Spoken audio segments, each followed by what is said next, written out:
Yunani kuno adalah dari zaman Yunani Arkais, abad ke-8 sampai abad ke-6 sebelum Masehi. Sampai berakhirnya abad kuno, peradaban ini mencapai puncak kegemilangannya pada zaman Yunani klasik, abad ke-5 sampai abad ke-4 sebelum Masehi. Pada zaman Yunani klasik, bangsa Yunani di bawah pemimpin negara kota Athena berhasil mematahkan invasi kekaisaran Persia. Masa jaya Athena berakhir ketika Athena dikalahkan Sparta dalam perang Peloponnesos pada tahun 404 sebelum Masehi. Seiring aksi penaklukan Alexander Agung, kebudayaan Yunani yang dikenal dengan sebutan peradaban Helenistis tersebar sampai ke pelosok Asia Tengah dan ujung barat Laut Tengah. Istilah Yunani kuno. Istilah Yunani kuno dipakai untuk menyifatkan peradaban di wilayah penutur bahasa Yunani pada abad kuno. Wilayah yang dimaksud tidak hanya terbatas pada semenanjung Yunani, tetapi juga mencakup pula daerah-daerah lain yang didiami bangsa Yunani, antara lain Pulau Siprus, Kepulauan Aegea, daerah pesisir Anatolia, kala itu disebut Polonia, Pulau Sisilia, dan kawasan selatan semenanjung Italia. Kebanyakan sejarawan menganggap peradaban inilah yang membentuk dasar peradaban Barat. Kebudayaan Yunani sangat mempengaruhi Kekaisaran Romawi, yang pada gilirannya mempengaruhi kawasan-kawasan lain di Eropa. Peradaban Yunani kuno juga sangat mempengaruhi bahasa politik, sistem pendidikan, filsafat, ilmu seni rupa maupun kemunculan Renaissance di Eropa Barat, serta kembali diminati pada era kebangkitan neoklasik, abad ke-18 dan abad ke-19 di Eropa dan Amerika. Periode bersejarah di Yunani kuno adalah unik dalam sejarah dunia karena merupakan periode pertama yang dibuktikan dengan adanya historiografi yang layak, sedangkan protosejarah dan sejarah kuno yang lebih awal lebih banyak diketahui melalui bukti situasional, misalnya annal atau daftar raja dan epigrafu pragmatis. Herodotos dikenal secara luas sebagai bapak sejarah. Judul karyanya Historia. Menjadi asal kata untuk histori, karya Herodotos ditulis antara 450 sebelum Masehi sampai 420 sebelum Masehi dan cakupannya mencapai satu abad ke belakang. Cakupan mereka terbatas pada sejarah diplomasi, militer, dan politik, dan mengabaikan sejarah ekonomi dan sosial. Yunani Arkais. Periode Arkais dimulai pada abad ke-8 sebelum Masehi, ketika Yunani mulai bangkit dari zaman kegelapan yang ditandai dengan keruntuhan peradaban Mykenae. Peradaban baca tulis telah musnah dan aksara Mykenae telah dilupakan, akan tetapi bangsa Yunani mengadopsi alfabet Funisia dan memodifikasinya dan menciptakan alfabet Yunani. Sekitar abad ke-9 sebelum Masehi, catatan tertulis mulai muncul. Yunani saat itu terbagi-bagi menjadi banyak komunitas kecil yang berdaulat. Terbentuk sesuai pola geografis Yunani, di mana setiap pulau, lembah, dan daratan terpisah satu sama lain oleh laut atau pegunungan. Adalah konflik yang berlangsung pada masa ini, dan merupakan perang tertua yang berhasil terdokumentasikan dari masa Yunani kuno. Konflik ini adalah pertikaian antara polis atau negara kota Kalkis dan Eretria dalam merebutkan tanah Lelantina yang subur di Euboea. Kedua kota itu menderita kemunduran akibat lamanya perang. Meskipun Kalkis menjadi pemenangnya, kaum saudagar berkembang pada paruh pertama abad ke-7 sebelum Masehi. Ditunjukkan dengan diperkenalkannya mata uang koin sekitar 680 sebelum Masehi. Hal ini tampaknya menimbulkan ketegangan pada banyak negara kota. Rezim kaum aristokrat yang secara umum memerintah polis kini terancam oleh para saudagar kaya, yang pada gilirannya menginginkan juga kekuasaan politik. Sejarah tahun 650 sebelum Masehi. Para aristokrat harus berusaha supaya tidak digulingkan dan digantikan oleh tiran populis. Kata ini berasal dari kata Yunani non-peoratif atau disebut tyrannos, bermakna penguasa tidak sah, meskipun gelar ini berlaku baik untuk memimpin yang bagus maupun yang buruk. Populasi yang bertambah dan kurangnya lahan tampaknya telah memicu perselisihan internal antar kaum kaya dan kaum miskin. Di Sparta, perang Mesenia terjadi dan akibatnya Mesenia ditaklukkan dan penduduknya dijadikan budak. Perang ini dimulai pada paruh kedua abad ke-8 sebelum Masehi dan merupakan suatu tindakan tanpa pendahulu di Yunani kuno. Praktik ini kemungkinan terjadinya revolusi sosial penduduk yang diperbudak dan kemudian disebut helot. Dipaksa untuk bertani, bekerja untuk rakyat Sparta, sementara semua lelaki Sparta menjadi prajurit dan masuk ke dalam pasukan Sparta. Ini telah menjadikan Sparta sebagai negara termiliterisasi secara permanen. Bahkan orang kaya juga harus hidup dan berlatih sebagai prajurit, seperti halnya kaum miskin.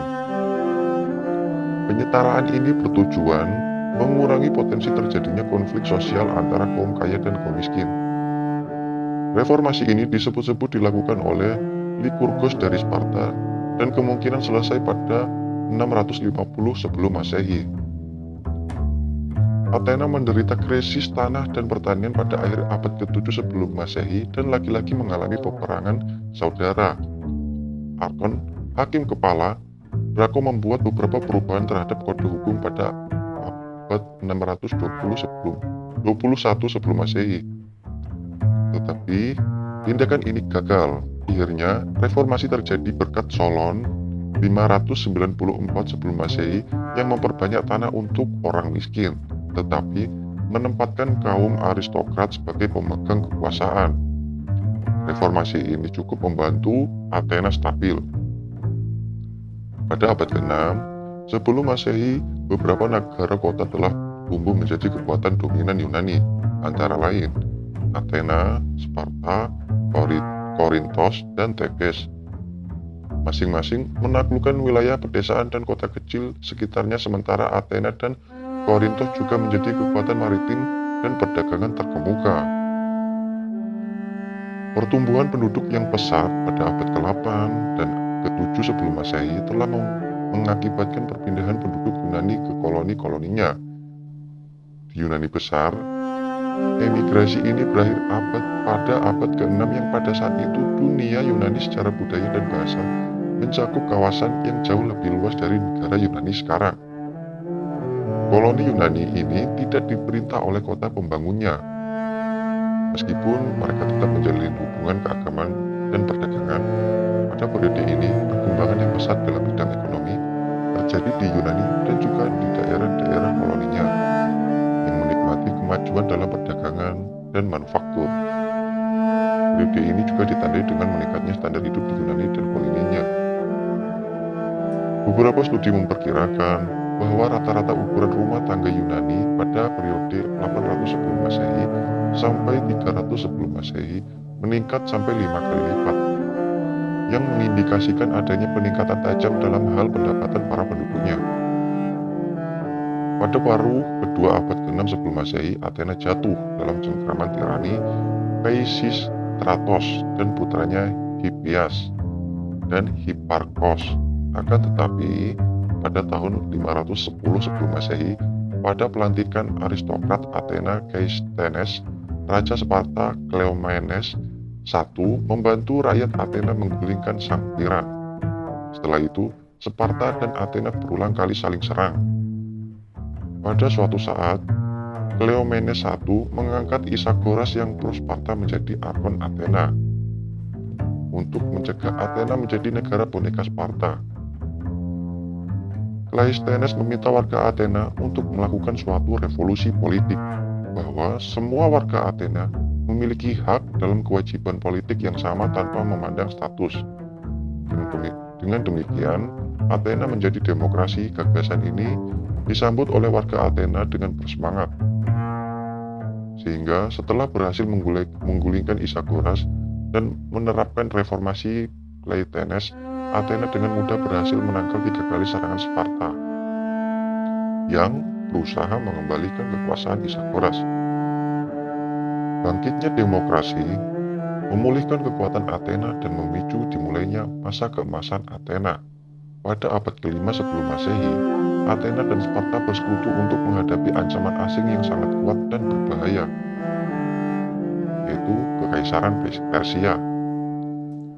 Setelah menindak pemberontakan Lonia, Kaisar Darius I dan Persia, Maharaja Kekaisaran Achaemenida memutuskan untuk menaklukkan Yunani.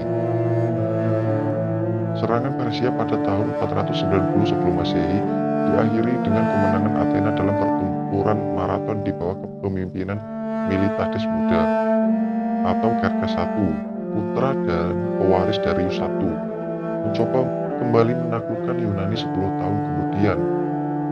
Akan tetapi, pasukan Persia yang berjumlah besar menderita banyak korban dalam pertempuran Thermopylae.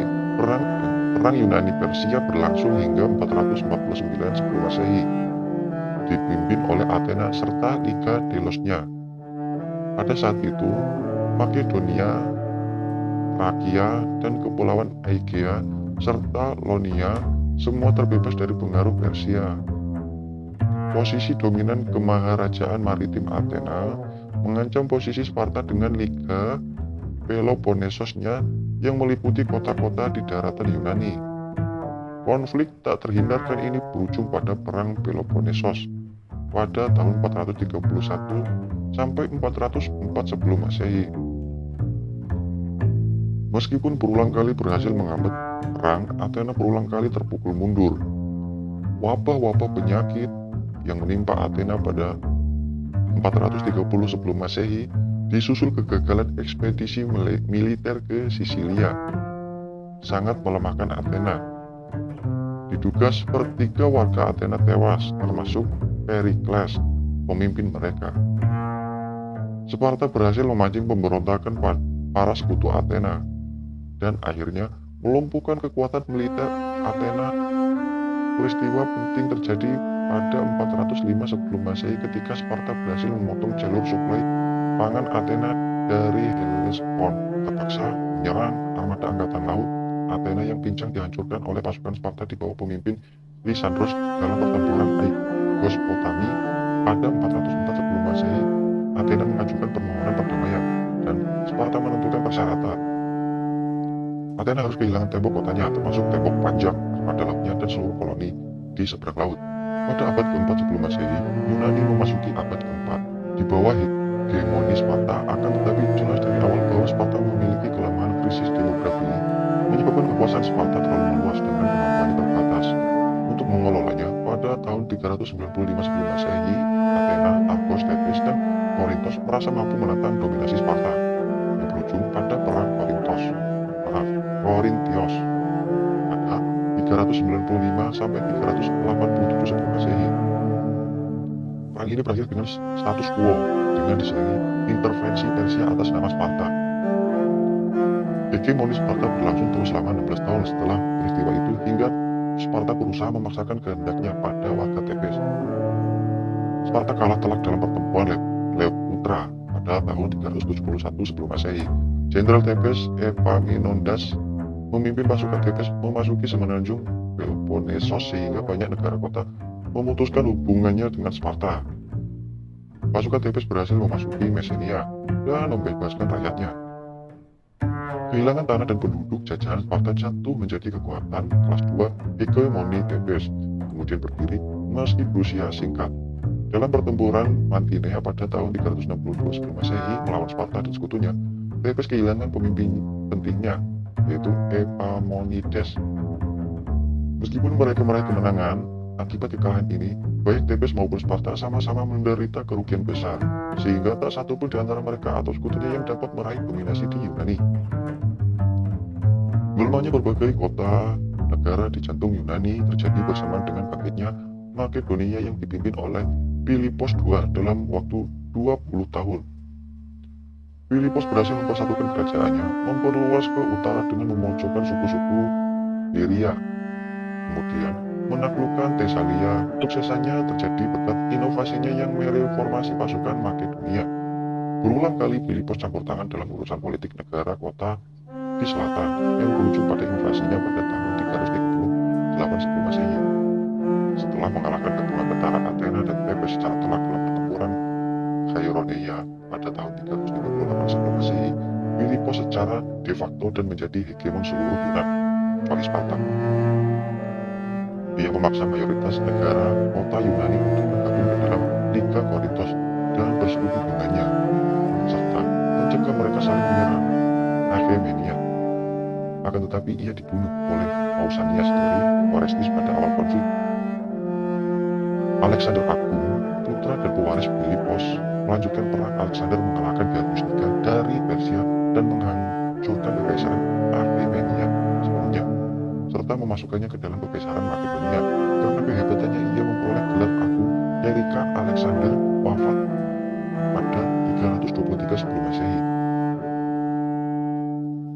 Kekuasaan dan pengaruh Yunani berada pada puncaknya. Terjadi perubahan politik, sosial, budaya yang mendasar. Semakin menjauh dari polis, negara kota, dan lebih berkembang menjadi kebudayaan Helenistik. Yunani Helenistik. Periode Helenistik bermula pada 323 sebelum Masehi, ditandai dengan berakhirnya penaklukan Alexander Agung dan diakhiri dengan penaklukan Yunani oleh Republik Romawi pada 146 sebelum Masehi. Meskipun demikian, berdirinya kekuasaan Romawi tidak memutuskan kesinambungan sistem sosial, kemasyarakatan, dan budaya Yunani yang tetap tidak berubah hingga bangkitnya agama Kristen, yang menandai runtuhnya kemerdekaan politik Yunani. Mungkin sekian cerita kita tentang Yunani. Next video, kita akan membahas tentang Yunani yang sekarang dan Yunani yang era zaman dulu. Oke, alangkah baiknya buat para penonton untuk subscribe dan like dan tekan tombol loncengnya supaya tidak ketinggalan update video-video terbaru. Terima kasih, bye.